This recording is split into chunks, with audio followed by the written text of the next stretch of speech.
Hello, friends, and welcome to the Human ROI podcast, where we explore how leadership, culture, and talent drive enterprise value. My name is Elissa Mahendra, human capital strategist and the creator of the Human ROI framework. In each episode, I sit down with leaders, operators, and change makers shaping the future of work, where we unpack how value is really created inside organizations and how you can capture more of it in your own career. Let's get into the value.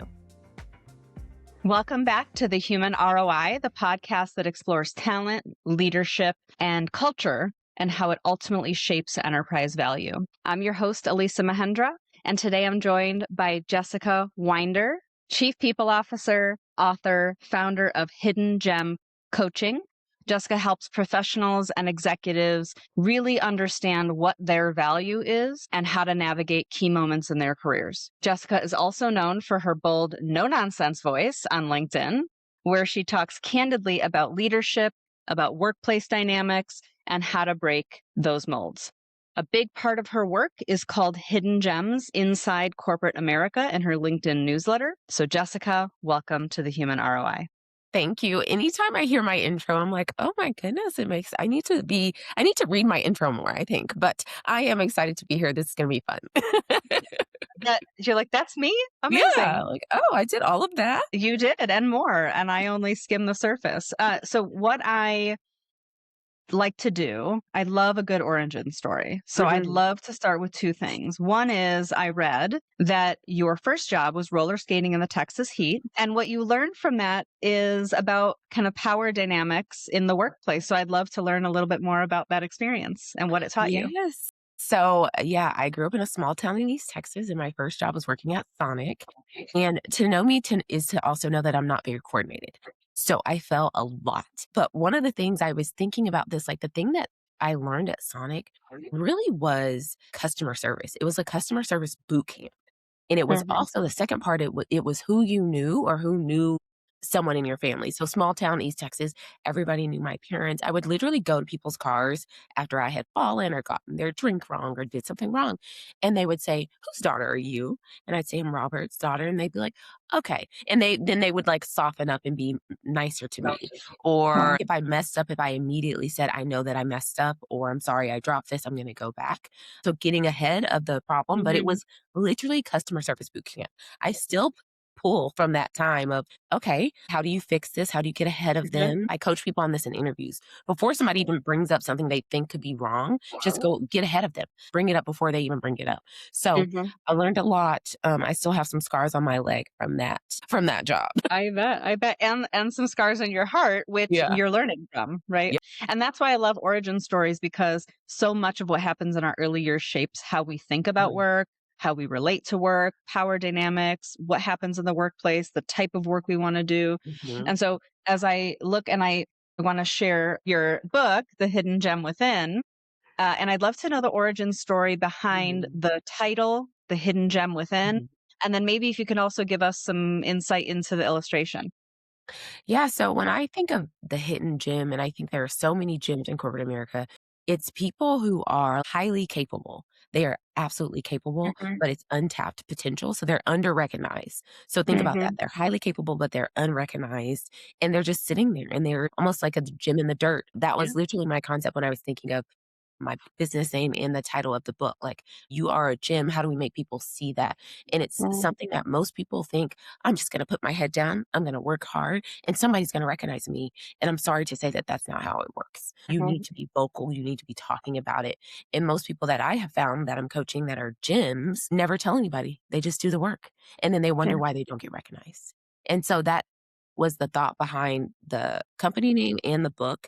And then the illustration on the book is someone jumping, because I think you have to first realize I am a gym and then get up and move. Like, movement was the whole thought behind it, that you can move around. You can decide. You don't need somebody to come and magically touch you and say you're ready. That's not how it works. Like, you can decide that you can do something different. I love that. And as the daughter of a jeweler, I love the gem analogy, right?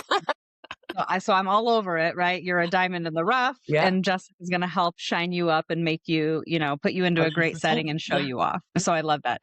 And why do you think, in your experience, right, you've coached hundreds of people, you've worked inside organizations. Why do you think that talent is being overlooked when they have gems in plain sight? It's easier to look externally. I think a lot of times it's easier for people, and we've heard the sayings, I want new blood, which always makes me think of a vampire. I've heard leaders say, I want new blood in here. I need somebody, new eyes. When really, did you ever go look at Sally over here and ask her opinion or if she could do this job? Probably not. Because a lot of times I have experienced this myself where I was in a job and I was there for 3 years and I had moved roles, but they always saw me as that first role. They never saw that I had grown or that I, Mhm, at the time, mhm. was taking like my HR certifications. I was doing all this stuff, but they always saw me as junior level. So that's Yeah. part of it is that people get this human nature locked in that this is who Mhm. you are and they don't see you as someone that could do something different. And so then we don't tap that talent internally because we have a locked view. And then another thing I want to say is a lot of people are overconfident. So the people that are overly confident are normally the people that are very vocal. And then the people that are the hard workers doing the job Yeah. don't express or don't verbalize all the things that they're doing. So one of the things that I coach people on is telling people, don't just say XYZ, I finished this project. Say, this is what I did that's going to have an impact on the business. Mhm. Always business impact. Think about that. How am I, the return on your investment? You invested in me, and this is how I'm going to impact the business. And most people don't think that way and they don't talk that way. Yeah, it's interesting. I'm thinking back to a past guest that talked about, which I thought was interesting. When your birthday starts with a 19, Mhm. you're not used to the public visibility Mhm. necessarily as much. And likely this generation has boomer parents who reinforce this put your head down, work hard, and it will be rewarded because that was the day that they knew Yeah. because they all got pensions, because Yes. they all had retirements, and that's just not the way of the world today. No. And in your book, I think there's a lot of great gems in there, but there's one part where you're like, "Take a chance." Yes. And then when your Disrupt HR talk, you say, "I had the Yes. audacity." So talk a little bit about that because I Mhm. think your point is there are people out there that are very audacious and Mhm. maybe don't have the credibility underneath it. Whereas you've got these gems who are just silently doing the work and not getting the return on the Mhm. investment they're making in the organization. Yeah, so one of the things to your point, my dad worked the same job for 30 years. He got a pension. He got up every day at 5 o'clock in the morning. He went to work. And so he very much taught me this mentality. And it was what he knew was Sure. that you go to work, you work hard, and you will be rewarded for it. So my dad now has a pension. He's still on their health insurance. It almost feels like when I talk to him, I'm going back in time because that is not that would be offered to no one today. Like, Yeah. that's just not how it works. Mhm. So he Mhm. looks at me and he's like, "Oh my god, you always job hop in and da da da da." Like, I blow his mind quite a lot, but it's to your point, it's just a completely different ballgame. Mhm. There is no pension. There is no Yeah. loyalty. His company years ago, he unfortunately had breast cancer. His company stepped up and paid for all of it. That is Oh, unheard of. unheard of. Unheard of. And when I say all of it, I mean medications, I mean travel, I mean, because he had been there for 30 years and he knew the CEO personally. They were friends. They literally take care of each other. And it is a very small town mentality. Unfortunately, that is not the world we live in anymore. Mhm. And so you work for a company, you do what you need to do, and then you move on to something else. And so in the book, I talk about having the audacity or the willpower to say, I can. I call it an anointing. People think someone's going to anoint me and then magically I'm going to Cinderella and I'm going to be in the leadership team. No, I once gave a presentation on why I deserved a promotion.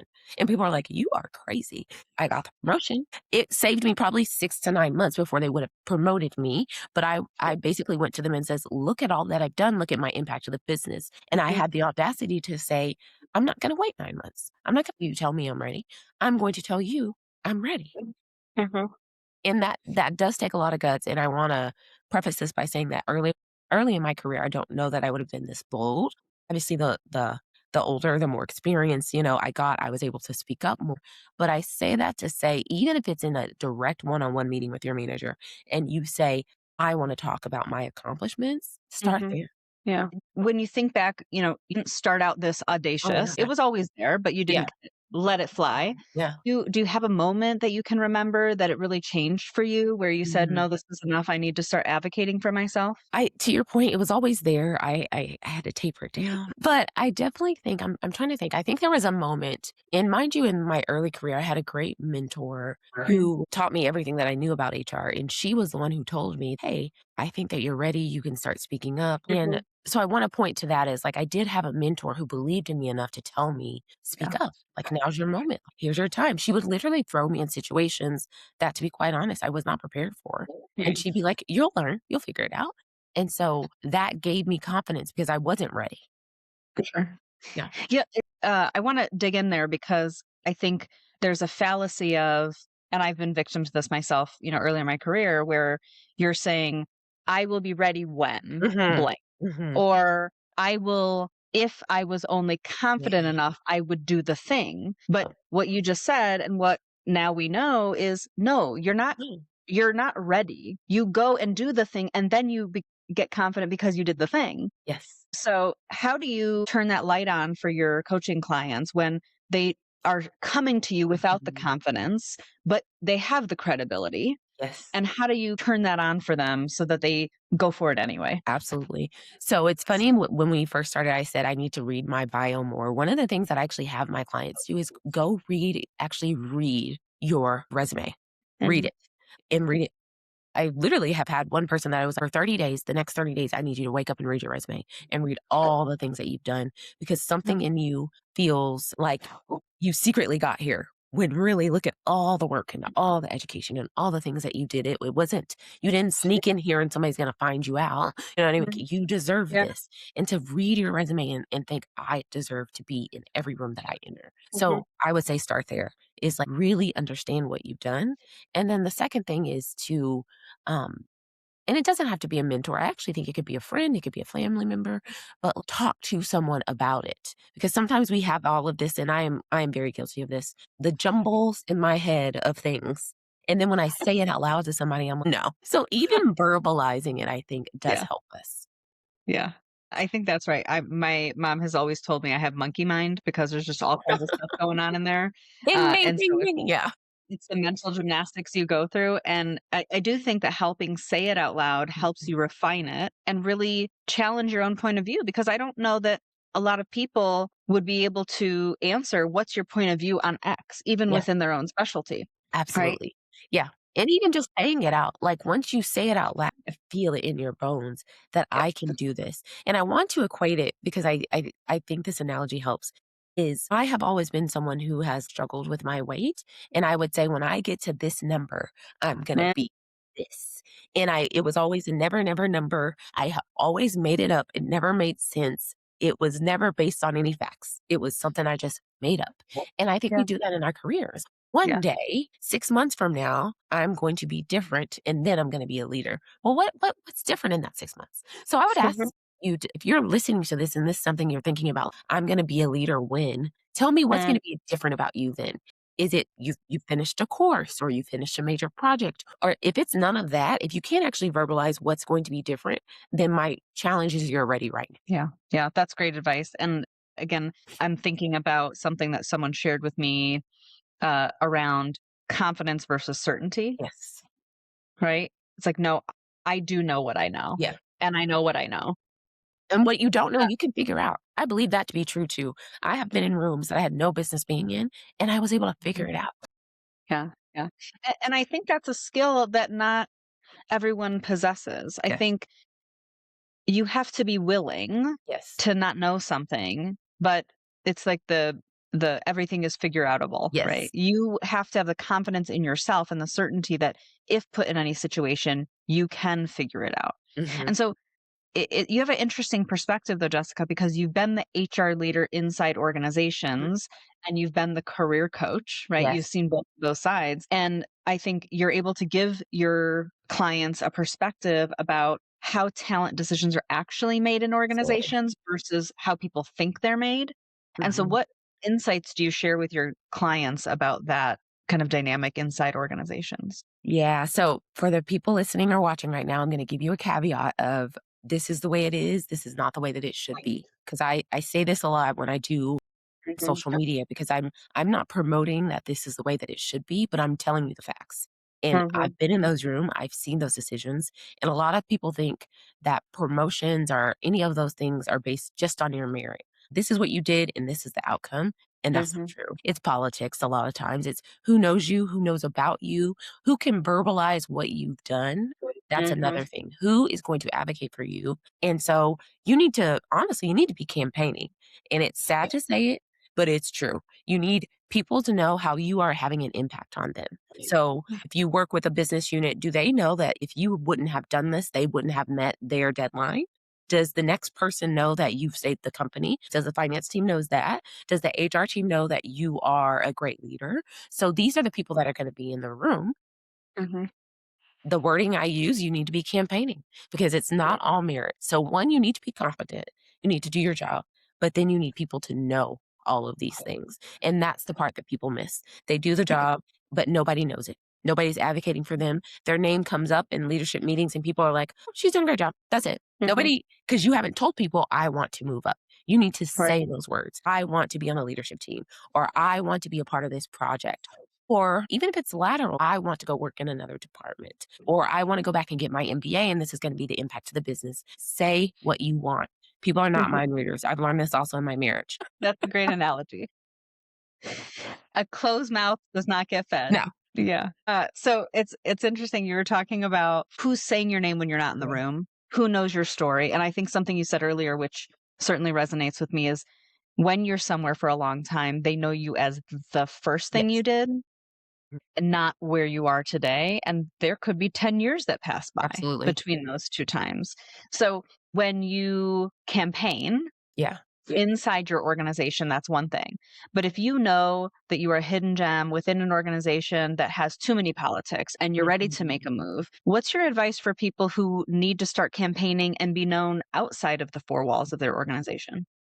This is why I personally built my personal brand on LinkedIn because it doesn't matter where I work, what I do. I now have given people perception of my brand. So when people interact with me, for good or bad, they feel like they already have an insight on me. And so Mhm. I built that. So now I have told people these are my thoughts on performance management. These are my thoughts on hiring. These are my thoughts on HR. So they kind of have an insight on who I am. Mhm. Whereas without that, then you're waiting on someone else to vouch for you or for you to get in front of someone. So before I'm ever in front of someone, they already have a perception of me. And so Sure. part of that is being vocal, even if it's externally. So I don't think that everyone has to be posting. I know that gives people the heebie jeebies to be like, let's go post on LinkedIn. Some people don't want to do that. But I actually started recently hearing this verbiage on TikTok, and it was a corporate celebrity. So, are you a celebrity within your corporate Mm. workspace? So, whether that is in your current organization or in your field. So, the person that was talking about this was an engineer, and she talked about how she goes to engineering convention. She's in her local community. She has made herself a quote unquote engineering celebrity. I love And that. if you're in that, in that hemisphere, you know who she is. So think of Yeah. it that way. I've made myself an HR celebrity. If you're in HR, you know who I am. You might Mhm. agree with me or disagree with me, but you know me. And so Right. think of it that way. Like, how can you niche yourself down, even if it's not doing like branding on LinkedIn? Yeah, I like that. I like that because it gives language to something that everyone knows. Everyone knows what a celebrity means, Mhm. and you can now understand how to position yourself in those spaces. Absolutely. That's amazing. So I want to circle back to the premise of the show, which is the human ROI, Mhm. where talent, leadership, and the ecosystem design become the human ROI inside organizations. But so many organizations are leaving that ROI on the Mhm. table. So, for those listeners who are inside corporations that have decision making authority, what advice would you give to those leaders to not leave that ROI on the table?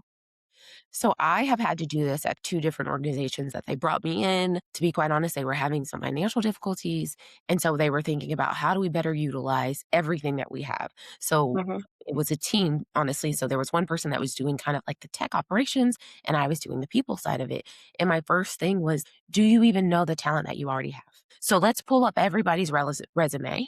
Is someone that's doing HR, would they be better suited go into sales? Have you asked them? How can Mhm. we cross train people? And almost, I consider it like a net. Once you start cross training people, and this person started in HR, now they're in sales, or someone in sales is now doing something else, you have a net because this person understands the other team like nobody else could. And a lot of Mhm. companies don't think to do that. To my previous point, they look externally. So thinking about the talent that you have right now and Yeah. what could they be used for.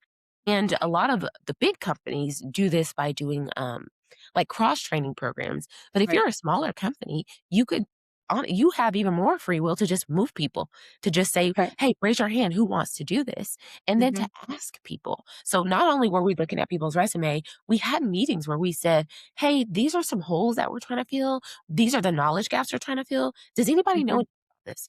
And you would have been shocked by the people that were like, I know how to do that.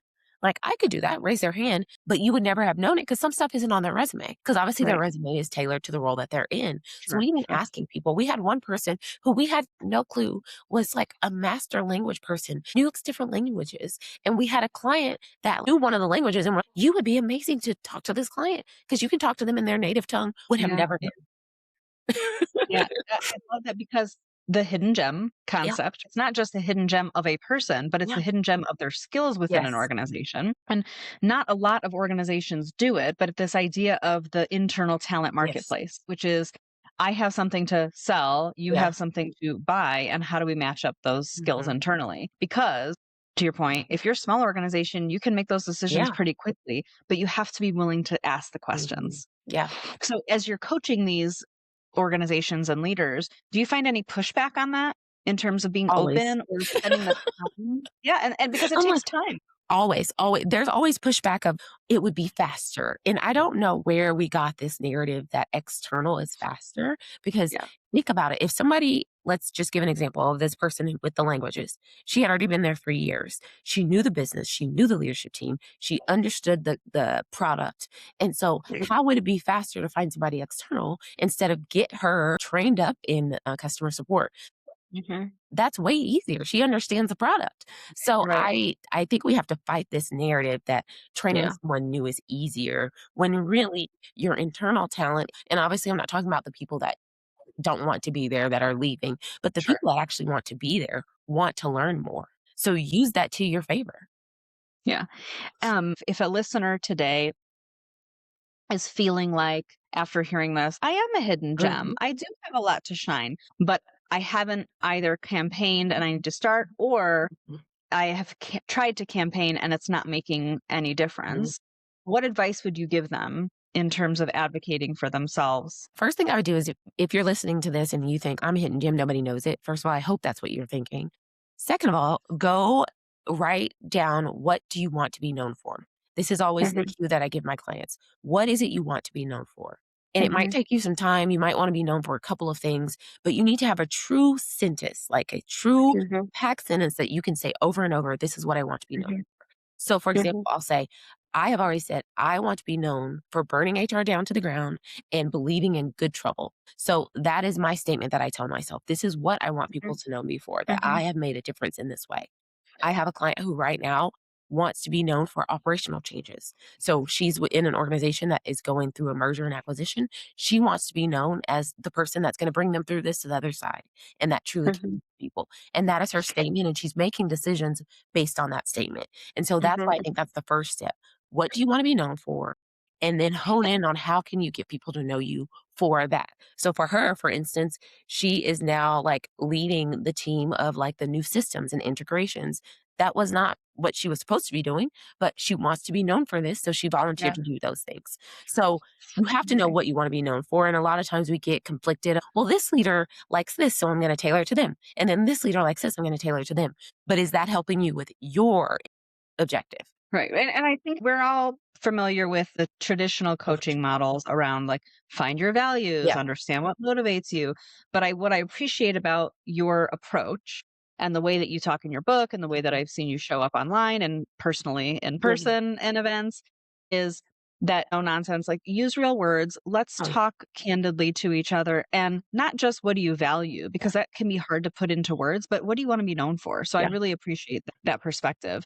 And the other side of the coin, the other side of that equation is the leaders. Yes. And so, as a leader in an organization, you and I are aligned on you need to treat your people like investments, not liabilities. So, if you want the greatest return on your investment of your people, what should leaders leave with when they listen to this? My biggest thing is I always lead with curiosity. So you need to be curious.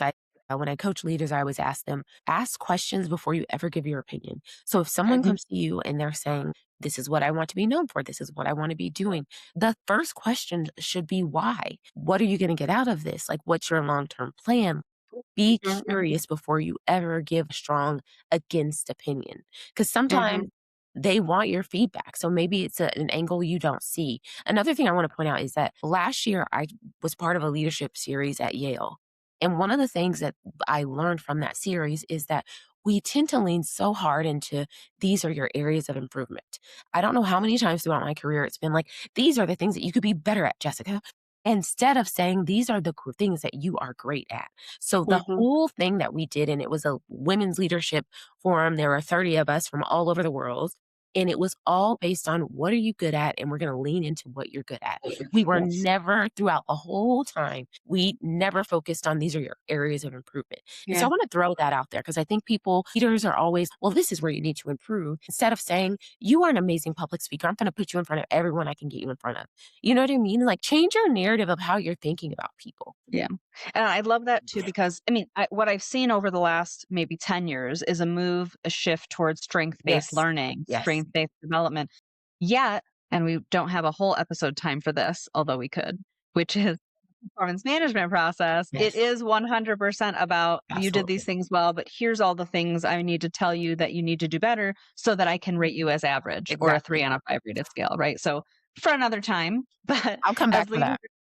But as leaders, have those conversations to really understand where is their zone of genius and where will you get the most out of them. And as we kind of wrap up our time today, because I feel that there's more that we could dig into, I wanted to say if there's a leader inside an organization or if there's a leader on their own who is really looking for how do I showcase my zone of genius? How do I become visible inside or outside my organization?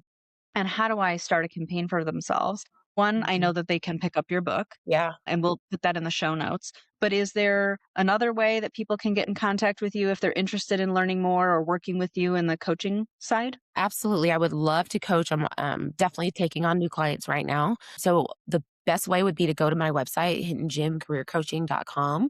And there's a way for you to get in contact with me. And then I am very active on LinkedIn. So even if you send me a message on LinkedIn, we can set up time to chat. But I love talking to people, even if it's just you want a quick coaching session on how to ask for promotion or how to ask for more money. I actually coach people on that quite a lot because people are very uncomfortable asking for money. But yeah, please reach out. I would love to chat. Great. Well, I appreciate the time and exploring what human ROI means in the context of your own career and the hidden gem within you. And I look forward to continuing the conversation. Absolutely. Thanks for joining us. Thank you.